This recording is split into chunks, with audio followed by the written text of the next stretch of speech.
નમસ્કાર મિત્રો, સ્વાગત છે તમારું અમારી ચેનલ નેવિકા સ્ટોરી પર એક નવા વિડીયોમાં। મિત્રો, ધનતેરસના દિવસે બીજું કંઈ ન કરો તો કંઈ નહીં, પરંતુ આ 10 રૂપિયાની એક વસ્તુ તમે ઘરે લાવીને રાખશો તો ધનની દેવી લક્ષ્મી માં ખુદ તમારા ઘરે આવશે।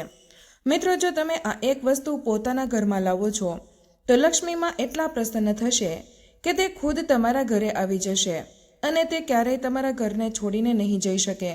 તો મિત્રો, આજના વિડીયોમાં અમે 10 રૂપિયાની જે વસ્તુ વિશે વાત કરવાના છીએ। તો આ વસ્તુ જો તમે ધનતેરસના દિવસે ઘરે લાવો છો તો તમારા ઘરમાં ક્યારેય ધનની કમી નહીં થઈ શકે, કારણ કે મિત્રો આ ધનતેરસનો દિવસ ખૂબ જ શુભ હોય છે અને આ દિવસે આ વસ્તુ ખરીદવાથી હંમેશા ધન વૃદ્ધિ થાય છે અને ઘરમાં જો પૈસાની તંગી હોય તેમજ કોઈ દોષ લાગી ગયો હોય અથવા કોઈ ગ્રહ નડતો હોય જેનાથી પરિવારના કોઈ સભ્યોના લગ્ન ન થતા હોય, મિત્રો ધનતેરસના દિવસે આ 10 રૂપિયાની વસ્તુ અવશ્ય ખરીદીને લાવજો। તો વિડીયોમાં આગળ વધતા પહેલા જો તમે ઈચ્છતા હોય કે લક્ષ્મી માતાની કૃપા તમારી ઉપર સદા બની રહે તો આ વિડીયોને લાઈક કરી અને કમેન્ટમાં જય માં લક્ષ્મી જરૂર લખી દેજો। તો મિત્રો, ધનતેરસના દિવસે સોનું, ચાંદી તેમજ ઘણી બધી એવી વસ્તુઓ છે કે જેની ખરીદી કરવામાં આવે છે, પરંતુ મિત્રો અમે તમને જણાવી દઈએ કે શાસ્ત્રોમાં અમુક એવી વસ્તુનું પણ વર્ણન છે કે જે વસ્તુને જો તમે ધનતેરસના દિવસે ખરીદો છો તો તમારા ઘરમાં બહુ જ શુભ પરિણામ પ્રાપ્ત થાય છે, કારણ કે મિત્રો આ દિવસે આ વસ્તુને ખરીદવાથી ઘરમાં શુભતા આવે છે અને જેટલી પણ ગરીબી છે અથવા આર્થિક સમસ્યા છે તે બધી જ જતી રહે છે। તો મિત્રો, આજના વિડીયોમાં અમે તમને જે વસ્તુ જણાવવાના છીએ તે જો તમે ધનતેરસના દિવસે ખરીદીને પોતાના ઘરમાં લાવો છો તો ખૂબ જ શુભ માનવામાં આવે છે। મિત્રો, આ વસ્તુને ખરીદવામાં તમારે વધારે પૈસા ખર્ચવાની જરૂર નથી, માત્ર 10 રૂપિયામાં જ તમે આ વસ્તુને ઘરે લાવી શકો છો અને ખરીદી શકો છો। આ વસ્તુને તમે ધનતેરસના દિવસે ઘરે લાવો છો તો લક્ષ્મીજીની સાથે ધનના દેવતા કુબેરજી પણ પ્રસન્ન થઈને તમારા ઘરમાં વાસ કરવા લાગે છે। તો મિત્રો, ધનતેરસનો દિવસ જ એક એવો દિવસ છે કે જે દિવસે ઘણી બધી વસ્તુ એવી છે કે જેને ખરીદવી બહુ જ શુભ માનવામાં આવે છે અને તે વસ્તુઓને ખરીદવાથી આખું વર્ષ આપણા ઘરમાં લક્ષ્મી માતાની કૃપા રહે છે અને ક્યારેય પણ આપણા જીવનમાં પૈસાની કમી આવતી નથી। તો મિત્રો, આવો આપણે જાણીએ કે એવી કઈ વસ્તુઓ છે કે જેને આપણે ધનતેરસના દિવસે અવશ્ય જ ખરીદવાની છે। તો મિત્રો, સૌપ્રથમ જે વસ્તુ છે તે નાગરવેલનું પાન છે। મિત્રો, નાગરવેલના પાનમાં સ્વયં લક્ષ્મી માતાનો વાસ હોય છે, તેમજ સરસ્વતી માતાનો તેમજ પાર્વતી અને મંગળા દેવીનો પણ વાસ હોય છે। તેની સાથે જ મિત્રો શિવ ભગવાન અને કામદેવનો પણ વાસ આ નાગરવેલના પાંદમાં માનવામાં આવે છે। તો મિત્રો, તમારે આ ધનતેરસના દિવસે આ નાગરવેલના પાંદ જરૂર ખરીદીને લાવવાના છે। મિત્રો, તમે તમારી ઈચ્છા અનુસાર આ પાંદ ખરીદીને લાવી શકો છો અને આ નાગરવેલના પાન લાવીને ધનતેરસના દિવસે તમે લક્ષ્મી માતાને ચડાવી દેશો તો લક્ષ્મી માતા ખૂબ જ ખુશ થઈને તમને આશીર્વાદ આપશે, કારણ કે મિત્રો આ નાગરવેલના પાન જે છે એ લક્ષ્મી માતાને ખૂબ જ પ્રિય હોય છે। તો મિત્રો, આ નાગરવેલના પાન દિવાળી પહેલા એટલે કે ધનતેરસના દિવસે તમારે જરૂર ખરીદીને લાવવા જોઈએ। દિવાળી પછી આ પાંદડાનું તમારે શું કરવાનું છે? તો મિત્રો, તમે આને વહેતા પાણીમાં પ્રવાહિત કરી શકો છો અથવા તો કોઈ શુભ વૃક્ષ હોય તેની નીચે તમે રાખી શકો છો। તો મિત્રો, હવે આપણે જાણીએ કે બીજી એવી કઈ વસ્તુ છે જે તમારે ધનતેરસના દિવસે જરૂર ખરીદવી જોઈએ, કારણ કે મિત્રો જો તમે આ એક વસ્તુને ધનતેરસના દિવસે ખરીદીને લાવો છો તો ધનની દેવીમાં લક્ષ્મી એ શ્રીહરિ વિષ્ણુજી સાથે આપણા ઘરમાં આવે છે અને ક્યારેય તમારું ઘર છોડીને જતા નથી। અને મિત્રો, જ્યાં શ્રીહરિ વિષ્ણુ ભગવાન હોય ત્યાં ધનની દેવી લક્ષ્મીમાં હંમેશા વાસ કરે છે। મિત્રો, જો તમે વિષ્ણુ ભગવાનને પ્રસન્ન કરો છો તો તેની સાથે લક્ષ્મી માતા આપોઆપ પ્રસન્ન થઈ જાય છે। તો મિત્રો જુઓ, હવે તમારે લક્ષ્મી માતાને જ પ્રસન્ન કરવા હોય તો આ બીજી વસ્તુ તમે ધનતેરસના દિવસે અવશ્ય ખરીદીને લાવજો। મિત્રો, તમે જોયું હશે કે આ દિવસે લોકો સોનું, ચાંદી બહુ ખરીદતા હોય છે, પરંતુ મિત્રો ઘણા લોકો એવા હોય છે કે જે આ વસ્તુને ખરીદી શકતા નથી। તો મિત્રો, એ લોકોએ આ એક વસ્તુ જરૂર ખરીદવી જોઈએ। આ વસ્તુને ખરીદવાથી, સોનું, ચાંદી ખરીદવાથી પણ વધારે આ વસ્તુ ખરીદવાનો લાભ થશે। તો મિત્રો, તે બીજી વસ્તુ છે એ આખી હળદર છે। મિત્રો, આ હળદર છે એ વિષ્ણુ ભગવાન સાથે જોડાયેલી છે. હળદર છે તે તમારા ગુરુ ગ્રહને મજબૂત કરે છે. તો મિત્રો, સોનું ચાંદી ન ખરીદી શકો તો તમે એની જગ્યાએ આખી હળદર પણ ખરીદી શકો છો. મિત્રો, જ્યારે તમે ધનતેરસના દિવસે હળદર ખરીદીને લાવશો તો તમે એવું સમજી લેજો કે વિષ્ણુ ભગવાનની સાથે લક્ષ્મી માતા પણ તમારા ઘરમાં આવશે અને તેનો વાસ હંમેશા માટે થઈ જશે. તે ક્યારેય તમારા ઘરને છોડી નહીં જાય. મિત્રો, ધનતેરસના દિવસે આ હળદર ઘરમાં લાવવી એ ખૂબ જ શુભ માનવામાં આવે છે. જે લોકો આ ઉપાય નથી કરતા તે લોકો આ ઉપાય અવશ્ય કરવો જોઈએ અને પછી તમે જોશો કે આનો લાભ તમને તમારા જીવનમાં ખૂબ જ ચમત્કારિક રીતે મળશે. મિત્રો, આ ધનતેરસનો તહેવાર છે એ ખૂબ જ શુભ અને મંગલકારી માનવામાં આવે છે. જો મિત્રો તમે આ દિવસોમાં લક્ષ્મી માતાને પ્રસન્ન કરો છો તો તમારે ઘરમાં કોઈ પણ પ્રકારની પૈસાને લગતી મુશ્કેલી હોય, એટલે કે જો પરિવારના સભ્યોનો ધંધો સરખો ન ચાલતો હોય, તેમાં તેને વધારે નફો થવા લાગે છે. તેમજ મિત્રો, ઘરના સભ્યો કોઈ હોય છે કે જે નોકરી કરતા હોય તો તે લોકોને પણ નોકરીમાં પ્રમોશન મળે છે અથવા તો તેનો પગાર પણ વધી જાય છે. તેની સાથે જ મિત્રો, જે લોકો નોકરીની શોધમાં હોય તો તે લોકોને અવશ્ય નોકરી મળી જાય છે. પરંતુ મિત્રો, તમારે આવા શુભ દિવસોમાં લક્ષ્મી માતાના આ ઉપાય અવશ્ય કરવો જોઈએ. તો મિત્રો, હવે આપણે ધનતેરસના દિવસે તમારે એવી ત્રીજી કઈ વસ્તુ છે જે તમારે ઘરે ખરીદીને લાવવાની છે તેના વિશે આપણે વાત કરીએ. કારણ કે મિત્રો, આ વસ્તુ જો તમે ખરીદીને લાવશો તો 1 વર્ષમાં જ તમને એવો ચમત્કાર જોવા મળશે કે જેવું તમે ક્યારેય વિચાર્યું પણ નહીં હોય. તો મિત્રો, વિડીયોમાં આગળ વધતા પહેલાં જો તમે અમારી આ ચેનલમાં નવા હોય તો મિત્રો આ ચેનલને સબસ્ક્રાઇબ કરી આ વિડીયોને લાઇક પણ કરી દેજો કે જેથી કરીને લક્ષ્મી માતાની કૃપા તમને પ્રાપ્ત થઈ જાય. તો મિત્રો, ત્રીજી વસ્તુ છે તે છે ધાણા, એટલે કે મિત્રો આપણે તેને કોથમીર તરીકે ઓળખીએ છીએ. મિત્રો, આ ધાણા છે એ લક્ષ્મી માતાને પ્રસન્ન કરી શકે છે. આથી મિત્રો, ધનતેરસના દિવસે આપણે ધાણા ખરીદવા એ ખૂબ જ શુભ માનવામાં આવે છે. આનાથી આપણા ઘરમાં સુખ સમૃદ્ધિ વધી જાય છે. કારણ કે મિત્રો, આ ધાણા છે એ સુખ સમૃદ્ધિનું પ્રતીક માનવામાં આવે છે. અને મિત્રો, ધનતેરસના દિવસે જે લોકો ધાણા ખરીદીને ઘરમાં લાવે છે તો તે લક્ષ્મી માતાને ખુદ જ પ્રસન્ન કરી શકે છે. તો મિત્રો, તમારે આ ધાણાનું શું કરવાનું છે? મિત્રો, તમારે પૂજાના સમયે તમારા આ ધાણા છે તે નાનકડા વાટકામાં મૂકીને લક્ષ્મી માતાને અર્પણ કરી દેવાના છે. ત્યારબાદ મિત્રો, પૂજા કરીને પછી દિવાળીના દિવસ પછી તમારે આ ધાણાને લઈને માટીના કુંડામાં વાવી દેવાના છે. એટલે કે મિત્રો, પછી જો આ ધાણા ઉગી જશે તો એમાંથી જે લીલી કોથમીર ધીરે ધીરે ઉગતી જશે.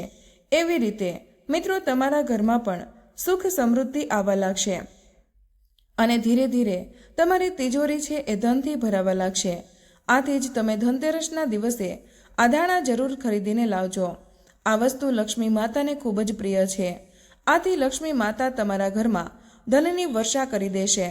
તો મિત્રો, હવે આપણે આગળ વાત કરીએ કે બીજી કઈ વસ્તુ છે કે જે તમારે ધનતેરસના દિવસે જરૂરથી ખરીદીને લાવવાની છે. કારણ કે મિત્રો, વર્ષમાં આ મોકો એક જ વાર આવે છે. તો મિત્રો, આ મોકાને જવા ન દેજો. અને મિત્રો, હવે અમે તમને જે વસ્તુ જણાવવાના છીએ તે વસ્તુ તમે ધનતેરસના દિવસે અવશ્ય જ ખરીદીને લાવજો. તમારે ધનતેરસના દિવસે ગોમતી ચક્ર અવશ્ય ખરીદીને લાવવું જોઈએ. જે કોઈ વ્યક્તિ ધનતેરસના દિવસે આ ગોમતી ચક્ર ખરીદીને પોતાના ઘરે લાવે છે તો તેની તિજોરી છે એ ક્યારેય પૈસાથી ખાલી નથી થઈ શકતી. તમારા ઘરમાં એટલા પૈસા આવશે કે જેથી તમારું આખું જીવન જ બદલાઈ જશે.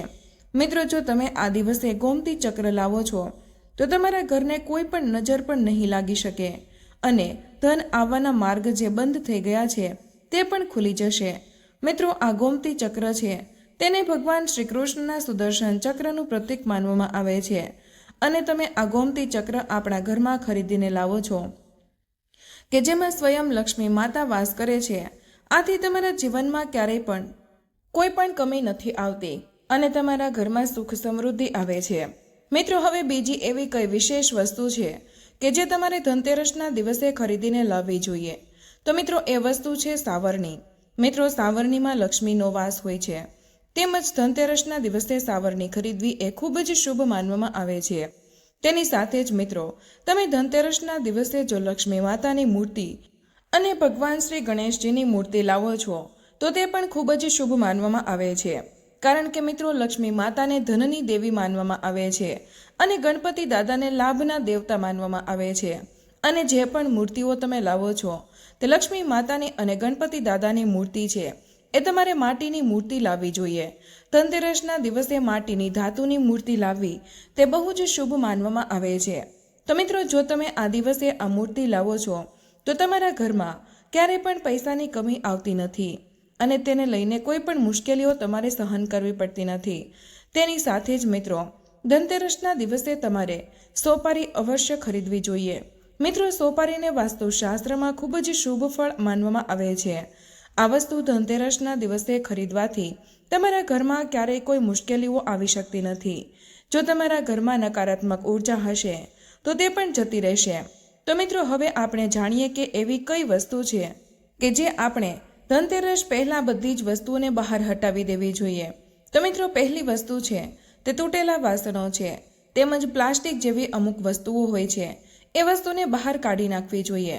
મિત્રો, સનાતન શાસ્ત્રમાં ધનતેરસ અથવા તો દિવાળીના દિવસોમાં તૂટેલા વાસણ ઘરમાં રાખવા તે બહુ જ અશુભ માનવામાં આવે છે. આને આપણે ઘરેથી કાઢી નાખવા જોઈએ, કારણ કે મિત્રો, આ બધી નકામી વસ્તુઓને નકારાત્મક ઉર્જાનું પ્રતીક માનવામાં આવે છે. આ બધી વસ્તુ ઘરમાં રાખવાથી આપણા ઘરમાં લક્ષ્મી માતાનો વાસ રહેતો નથી. અને જો દિવાળીના દિવસો છે એ બહુ જ સ્વચ્છ અને સકારાત્મક ઉર્જાનો દિવસો હોય છે. આથી જો આપણા ઘરમાં આવી બધી નકામી વસ્તુઓ હોય છે તો આપણા ઘરમાં સકારાત્મક ઉર્જાનો પ્રવેશ થઈ શકતો નથી. આથી જ આપણે ધનતેરસ અને દિવાળી આવતા પહેલા આવી બધી વસ્તુઓ ઘરેથી બહાર કાઢી નાખવી વધુ હિતાવહ માનવામાં આવે છે. તેની સાથે જ મિત્રો, જો બંધ પડેલી ઘડિયાળ હોય આપણા ઘરમાં તો મિત્રો તે દિવાળી અથવા તો ધનતેરસ આવતા પહેલા કાઢી નાખવી જોઈએ, કારણ કે મિત્રો ઘડિયાળ જે હોય છે એ આપણો સારો અને શુભ સમય લઈને આવે છે. અને જો આપણા ઘરમાં બંધ ઘડિયાળ પડેલી હોય તો દુર્ભાગ્યને પ્રેરે છે. આથી જ આપણે બંધ ઘડિયાળને ઘરેથી બહાર કાઢી નાખવી જોઈએ, અથવા તો જો તે સારી હોય તો તેને ફરીવાર રિપેર કરી અને યુઝ કરવી જોઈએ. મિત્રો, બધા જ લોકો એવું ઈચ્છતા હોય કે તેનો સમય સારો આવે. આથી એ ઘડિયાળ જે રાખે છે તેને શુભ સમયનું પ્રતીક માનવામાં આવે છે. આથી જ મિત્રો, સાફ સફાઈના સમયમાં જૂની અથવા તો બંધ પડેલી ઘડિયાળ હોય તો તેને આપણે ઘરેથી બહાર કાઢી રાખવી જોઈએ. તેમજ મિત્રો, ઇલેક્ટ્રોનિક સામાન જો બંધ પડેલો હોય તો તેને પણ આપણે બહાર કાઢી નાખવો જોઈએ. એટલે કે જો અમુક એવી ટ્યુબલાઇટ હોય કે જે ખરાબ થઈ ગઈ હોય તો તેને આપણે તરત જ બહાર કાઢી નાખવી જોઈએ.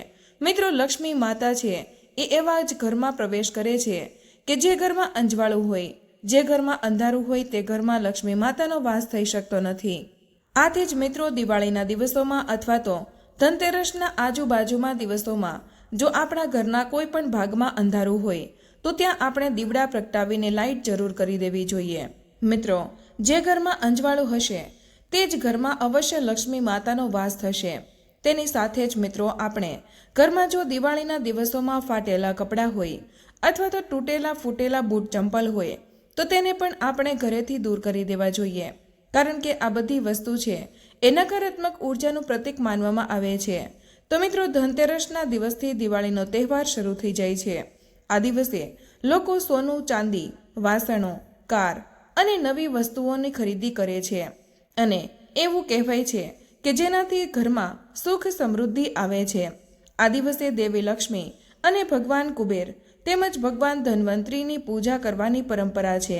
ધનતેરસના દિવસે પૂજાની સાથે કેટલાક ઉપાયો પણ ખૂબ જ ફળદાયી માનવામાં આવે છે. જ્યોતિષ શાસ્ત્ર અનુસાર ધનતેરસના દિવસે આ ઉપાયો અજમાવવાથી વ્યક્તિ ભાગ્યશાળી બને છે અને ધનવાન બને છે. તો ચાલો જાણીએ ધનતેરસના દિવસે કરવાના ઉપાયો વિશે. જ્યોતિષ શાસ્ત્ર અનુસાર ધનતેરસના દિવસે ભગવાન કુબેરનો ફોટો તિજોરીમાં રાખવો શુભ માનવામાં આવે છે. કહેવાય છે કે તિજોરીમાં કુબેરદેવનો ફોટો રાખવાથી તિજોરી ક્યારેય ખાલી થતી નથી અને પૈસા આવે છે. જ્યોતિષ શાસ્ત્ર અનુસાર ધનતેરસના દિવસે ભગવાન ધન્વંતરીની મૂર્તિ મંદિરમાં રાખવી શુભ માનવામાં આવે છે. તેને મંદિરમાં રાખતા પહેલા મૂર્તિને ગંગાજળથી સ્નાન કરાવો અને તેને લાલ કપડા પર સ્થાપિત કરો. ધન્વંતરીની મૂર્તિ મંદિરમાં રાખવાથી રોગોની મુક્તિ મળે છે. જ્યોતિષશાસ્ત્ર અનુસાર ધનતેરસના દિવસે કુબેર દેવને મૂર્તિ મંદિરમાં રાખવી પણ શુભ માનવામાં આવે છે. મંદિરમાં ભગવાન કુબેરની મૂર્તિ રાખવાથી ધનનો ભંડાર ખુલે છે. જોકે તેને સ્થાપિત કર્યા પછી દરરોજ તેની પૂજા કરવી જોઈએ. જ્યોતિષશાસ્ત્ર અનુસાર ધનતેરસના દિવસે સફેદ વસ્તુઓનું દાન કરવું શુભ માનવામાં આવે છે. આ દિવસે ચોખા, મીઠું, ખાંડ, પતાશા વગેરેનું દાન કરવું જોઈએ. આમ કરવાથી વ્યક્તિને ક્યારેય પૈસાની તંગીનો સામનો કરવો પડતો નથી. તેમજ થાપણો અને મૂડીમાં વધારો થશે. તમને કામમાં પણ સફળતા મળશે. જ્યોતિષશાસ્ત્ર અનુસાર ધનતેરસની સાંજે દીવા પ્રગટાવવા શુભ છે. કહેવાય છે કે આમ કરવાથી પૈસા આવવાનો રસ્તો ખુલી જાય છે. તેની સાથે જ રાત્રે ઘરના એક ખૂણામાં કોળીઓ રાખવાથી દેવી લક્ષ્મીની કૃપા પ્રાપ્ત થાય છે. વાસ્તુશાસ્ત્ર અનુસાર ઘરની ઉત્તર દિશામાં શ્રી યંત્ર સ્થાપિત કરવાથી ધનની દેવી માતા લક્ષ્મીની વિશેષ કૃપા થાય છે. સાથે જ પૈસાની કમી હંમેશા માટે છુટકારો મળી શકે છે. પરંતુ આના માટે તમારે નિયમિત રૂપે શ્રી યંત્રની પૂજા કરવાની રહેશે. દરરોજ માતા લક્ષ્મીને સમર્પિત મંત્રનો જાપ કરવાનો રહેશે. જે લોકો પાસે પૈસા નથી ટકતા કે દરેક પ્રયાસ પછી આર્થિક સ્થિતિમાં સ્થિરતા નથી આવતી, તેમને ઘરની ઉત્તર પૂર્વ દિશામાં તુલસી અને કેળાના એક છોડ લગાવવા જોઈએ. દિવસ રાત આ બંને છોડની પૂજા કરો. આ ઉપાયથી તમને દેવી દેવતાઓની વિશેષ કૃપા મળે છે, જેથી ઘરમાં સુખ શાંતિ અને ધન ધાન્યનો વાસ થશે. સાથે જ સંપત્તિમાં પણ વધારો થઈ શકે છે. તો મિત્રો, આજનો વિડીયો અહીં પૂર્ણ કરીએ છીએ. આજની આ માહિતી તમને કેવી લાગી અને આ વિડીયો કયા શહેરમાંથી જોઈ રહ્યા છો તે કમેન્ટમાં જરૂર જણાવજો. માહિતી પસંદ આવી હોય તો વિડીયોને લાઇક અને તમારા મિત્રો સાથે શેર કરજો. ચેનલ પર નવા હોય તો સબસ્ક્રાઇબ કરવાનું ભૂલશો નહીં. મળીએ એક નવા વિડીયોમાં. ત્યાં સુધી તમામ મિત્રોને જય શ્રી કૃષ્ણ, જય મા લક્ષ્મી. ધન્યવાદ.